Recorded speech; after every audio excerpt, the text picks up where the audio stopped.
Hola amigos, welcome back to a new class in Learn Easy Spanish with your Spanish maestro Elsar Ahmed. Today we are going to finish up the sounds of the Spanish alphabets and pronouncing words correctly. This is the part 4 and the last in the series of 4 parts which I promised you I was going to make. Okay, so let's finish the final part today and learn the last few alphabets that are left. Okay. So let's start with S. S in Spanish has the same sound as the English S. Okay, so these words are all very easy to pronounce. The first one is sal. Sal. Sal means salt. Then we have sopa. Sopa, you must have guessed, it means soup. Okay, sopa. Selva. Selva. Selva means jungle. Senor. Okay, senor is a very common word. It means Mr. or Sir. Okay, senor. Then we have sur. Okay, sur means south. Sur. And then we have sia. Sia. Remember the double L's are pronounced yes in Spanish and not L. Okay, so sia. Sia is a chair. Okay, then the te. The Spanish T again has a very soft sound like the Spanish D. It doesn't have a strong sound like the English T. Okay, so the first one is tamaño. Okay, this is an NE. It has a ni sound. Tamaño. Okay, tamaño means size. Tela.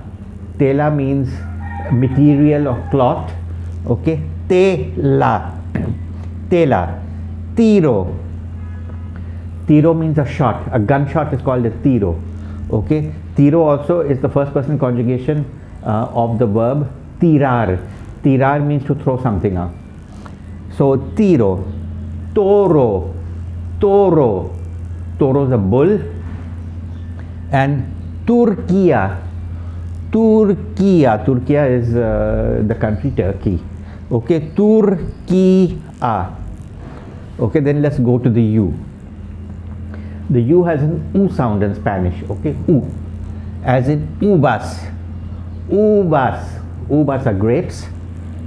Uruguay, Uruguay, the country Uruguay from where I am, okay, I'm a Uruguayan.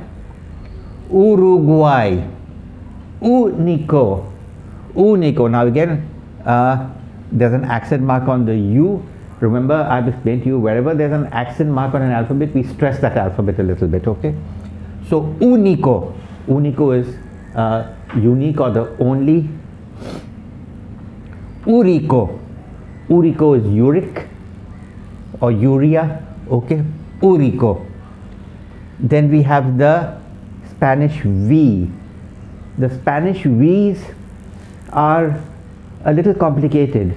Sometimes they have a V sound, sometimes they have a B sound.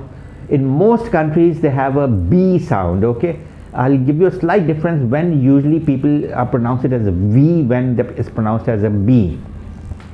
Generally, if a V is followed with an I, it's pronounced as a V sound.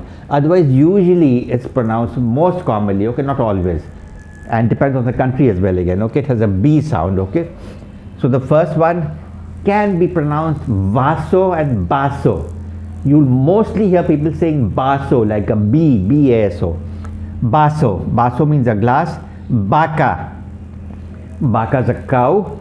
Okay, vaca. Vacaciones.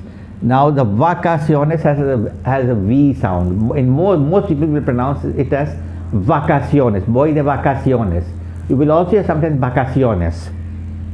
This is vacations. Bela. Bela is a candle. Okay, Bela. Then vista. Now here it has a V sound. Okay, it's followed with an I. So most people will say vista. Vista is a view. Then we have via. Okay, via means via is basically another word for calle. Calle means street. In many Spanish-speaking countries, you'll hear via. Okay, it's basically a street. Okay, so via and vacío. Vacío means empty, okay? Vacío. So V sound here, B sounds here mostly, okay, here. So once again, to recap: vaso, vaca, vacaciones, bella, vista, via, and vacío. Okay? I've left out the W and the X because there are hardly any words in Spanish with these two alphabets, so we don't have to worry too much about it, okay? With W, you will have some words. They are basically taken from the English language, like watio, W-A-T-I-O. Watio means a watt, the strength of bulbs, okay? A 25-watt bulb.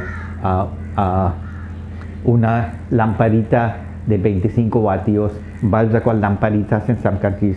They're called bombitas in some countries, okay? Then we have the Y. The Y basically has the same sound as the English Y. Generally, it's like a ye sound again, okay? Yo-yo.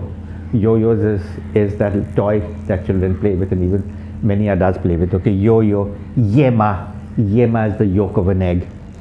Okay, the last alphabet, the zeta. Zeta in Spain basically has a very soft sound, a th sound. You put your tongue on the top, like th, touching your top teeth, okay? Th. And in Latin American countries, it's usually pronounced as an S, sa. Okay? So, zapato or zapato. Okay, so zapatos are shoes. Zorro. Zorro the fox. Zapallo or zapallo. Okay, zapallo. Pumpkins are called zapallos in many Spanish-speaking countries, okay? And in some countries it's used as a slang, like sort of stupid people are called zapallos, okay? But the general meaning of zapallo is pumpkin as a vegetable, okay? The last one is Zaragoza. Zaragoza is a city in Spain, okay? Zaragoza. Okay, so my friend, these were the complete list of the alphabets. I've explained to you the sound of each alphabet. Please master, practice the sounds of the alphabets.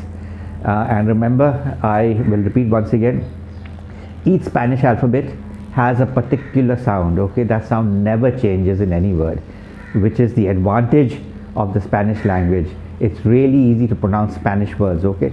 So once you master the sounds of the Spanish alphabets, you will never make a mistake in pronouncing Spanish words. And the other rule in the Spanish language is, in each Spanish word, the sound of each alphabet has to be pronounced, okay? So it's really easy. Like for example, Uruguay, okay, Vacío, Zaragoza, okay, Tamaño, Sopa, etc. Okay, my friends, so this was your class of today. Hope you enjoyed it. Kindly leave your comments, questions, doubts, anything in the comment sections. I will gladly answer your questions, and I look forward to seeing you in my next class. Muchas gracias, amigos. Hasta luego.